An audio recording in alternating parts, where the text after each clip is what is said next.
Je me rappelle que le président de la République avait demandé l'encasernement des FRC, mais jusqu'aujourd'hui, nous les retrouvons encore dans les rues. Quel est le problème que cela vous pose? Deuxièmement, c'est les dozos. Quelle est la place qu'occupent les dozos dans la défense nationale et dans la sécurité du pays? Sur le point des FRCI, l'encasernement demandé par le président de la République, oui, cet encasernement, de mon point de vue, il est fait. Et il ne suffit pas de voir un véhicule passer avec une mention FRCI pour dire que les FRCI ne sont pas encasernés, ils ne sont pas en prison. Ils ne sont pas en prison. Mais l'important, c'est que ces personnes-là ne sont plus autorisées à effectuer des missions relatives à la sécurité publique. Quand on parle d'encasernement, c'est important de le dire, c'est le retour de ces personnes-là à une caserne. C'est important, le retour de ces personnes à une caserne. Il n'est pas impossible que dans certains cas, la caserne indiquée pour abriter ces personnes soit encore, je ne pense pas que ce soit le cas, mais puisque vous en parlez, que vous citez de nombreux cas, soit encore des locaux précédemment utilisés par la police ou par la gendarmerie. Mais ces personnes-là, j'insiste là-dessus, n'ont plus de mission de protection des individus et des biens. Ces missions sont complètement dévolues à la police et à la gendarmerie. Les dozos n'ont aucune place dans notre système de défense ni dans notre système de sécurité. Puisque la question était claire, je vous réponds clairement aussi. Ce qui est important, c'est que dit le Premier ministre, que dit le Président de la République, ou que fait le gouvernement. Je peux vous assurer qu'à ces trois niveaux, les choses sont très claires. En ce qui concerne aussi bien les FRCI que les dozos. Tout le reste, c'est du travail d'accompagnement qui va se faire petit à petit, mais au bout, le résultat sera celui que nous escomptons et celui que j'ai mentionné tout à l'heure.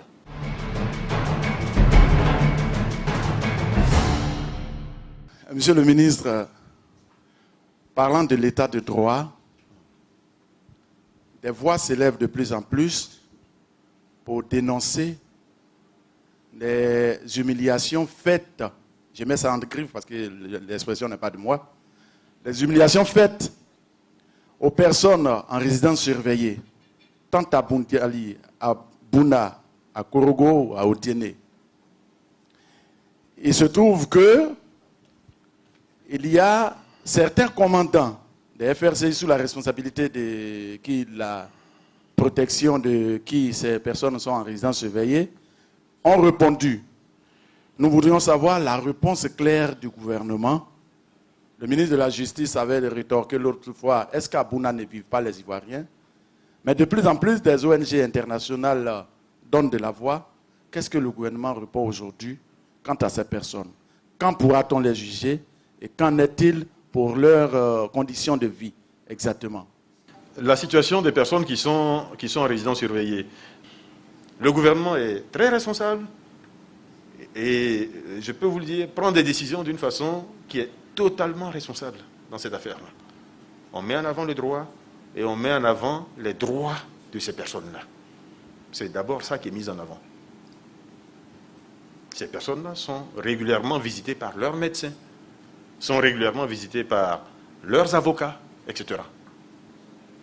Parce que c'est ce que le droit permet. Parce que c'est ce que le droit permet. Jusqu'à ce que ces personnes soient jugées et qu'il en aille autrement. Monsieur le Président Ouattara a dit que la presse sera traitée dans les normes parce que c'est la presse qui fait le boulot, qui relaie les informations. Tout à l'heure, Anassi l'a dit, le siège de notre voix est occupé. Il y a certains journalistes qui sont dans la clandestinité. Alors, moi, je ne comprends pas pourquoi, depuis la chute de l'ancien régime, ce siège-là est toujours occupé. On fait des promesses, mais les FRC sont encore là. Vous savez, là, je vais vous dire ce qui est officiel, là aussi. Ce qui est officiel, c'est que toutes les occupations illégales sont interdites. Toutes les occupations illégales de domicile d'entités économiques, d'usines, etc., sont illégales. Mais par contre, il y a des choses qu'on observe. Et je pense que dans un cas comme celui-là, c'est probablement ce qui conduit aux actes que nous reprouvons et que nous allons traiter, encore une fois, avec méthode et en prenant le temps pour ne pas créer d'autres crispations. Mais ce qui entraîne ce genre d'actes, c'est ce qui se dit tous les jours.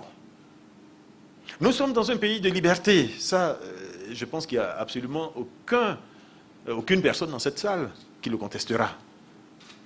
La liberté de la presse est effective. Notre voix dit tous les jours ce que notre voix pense. Mais il est évident que la façon de dire certaines choses peut heurter certaines sensibilités et qui s'exprime d'une façon qui n'est peut-être pas la plus autorisée. Et encore une fois, j'insiste là-dessus, que nous reprouvons. Mais ça aussi, il faut le comprendre. Peut-être qu'en s'exprimant d'une autre façon, on peut amener ces personnes-là à se comporter différemment. Je pense qu'aujourd'hui, il faut que ce travail-là soit fait par tous. Ce travail de désarmement des plumes et des langues, il faut qu'on le fasse. Il faut qu'on le fasse tous. Il faut qu'on le fasse tous. C'est important. Aujourd'hui, nous sommes tenus, encore une fois, de régler les problèmes un à un avec beaucoup de méthodes, parce qu'en réglant trop fortement d'un côté, on peut heurter l'autre partie. Donc, on est obligé de régler avec beaucoup de tact. Vous avez dit tout à l'heure, Monsieur le ministre, porte-parole du gouvernement, que dans la mise en place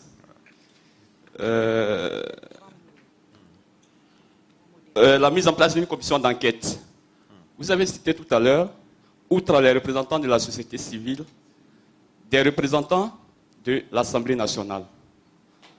Alors, sur cette question, je m'interroge. Existe-t-il encore une Assemblée nationale en Côte d'Ivoire? En ce qui concerne l'Assemblée nationale, il s'agit d'un constat qui a été fait. D'un constat qui a été fait par rapport au mandat légal déjà de l'Assemblée nationale et par rapport aux différentes résolutions qui ont été prises, qui ont permis de reconduire d'année en année cette Assemblée nationale jusqu'à maintenant. À ce niveau, des lectures faites par des spécialistes, pourtant, du droit, les lectures qui sont faites arrivent à des réponses qui ne sont pas forcément convergentes. Autant certains vous démontrent, et avec force argument, que les textes qui sont en place permettent de dire que l'Assemblée nationale actuelle n'a plus sa place, autant d'autres sont capables, d'autres juristes également sont capables du contraire. Donc là, il a fallu que le président de la République tranche. Le président de la République a pris, pour le moment, des décisions qui sont des décisions conservatoires, qui, à ma connaissance, ne sont pas des décisions définitives. Il a pris des décisions conservatoires, c'est-à-dire le temps qu'on prenne une décision définitive et le temps qu'on décide. Donc pour le moment, ce qu'on évoque, c'est la suspension des traitements, donc des rémunérations des députés. Mais encore une fois, c'est une mesure conservatoire qui permet de voir, d'analyser et de prendre une décision définitive. Le jour où la décision définitive sera prise, vous l'entendrez, et évidemment, les effets de cette décision définitive s'appliqueront. J'insiste là-dessus, les effets de cette décision définitive s'appliqueront.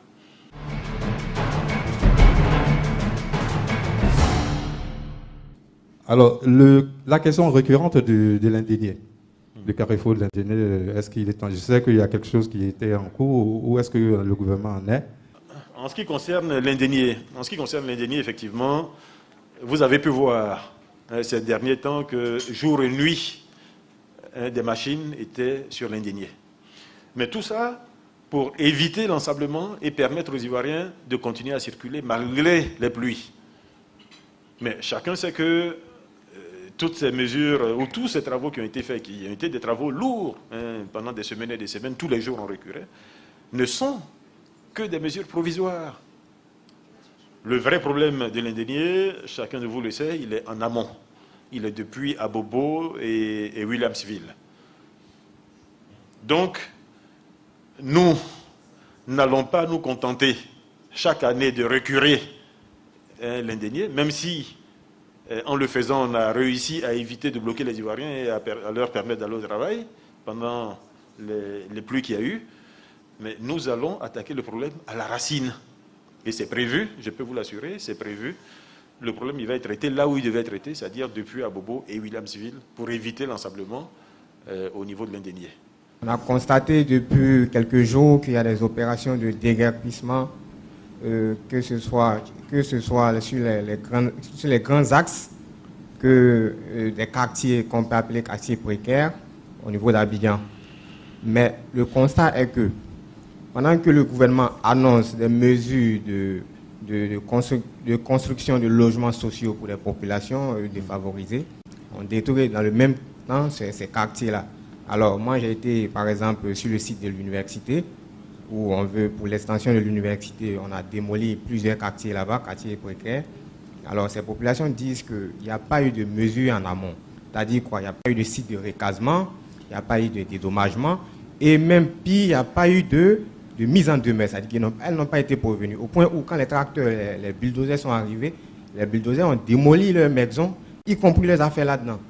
Donc aujourd'hui, c'est des milliers d'Ivoiriens qui sont dehors, qui ne savent pas où loger. Donc qu'est-ce que le gouvernement fait? Déjà aujourd'hui, dans la lutte contre l'insalubrité, beaucoup de gens ne croyaient pas qu'on serait allé aussi loin dans les déguerpissements qu'il y a, y compris sur le VGE. Mais tous les jours, on déguerpit des gens. Tous les jours, on déguerpit des gens. Les cités universitaires ont été les premières. Les premières. Les cités universitaires, je peux vous dire, au moment où la décision a été prise, c'était, pour tout le monde, c'était infaisable. Mais la décision a été prise. Je peux vous assurer que la détermination du gouvernement, elle est claire, elle est nette. Il faut qu'on revienne à un pays organisé, à un pays qui fonctionne normalement, à un pays où le droit s'applique, à un pays où les règles s'appliquent. Quand vous n'avez pas le droit d'habiter quelque part, il ne faut pas y habiter. Vous n'avez pas le droit de construire quelque part, il ne faut pas construire. C'est tout, c'est aussi simple. À qui ces personnes ont demandé l'autorisation pour s'établir là où elles sont? Ça devrait être ça la question. À qui elles ont demandé l'autorisation pour s'établir là où elles sont? On a un droit du logement, un droit de la construction en Côte d'Ivoire. Pour construire, même une cabane, il y a une procédure à suivre. Et souvent même, ces déguerpissements se font dans l'intérêt de ces personnes-là.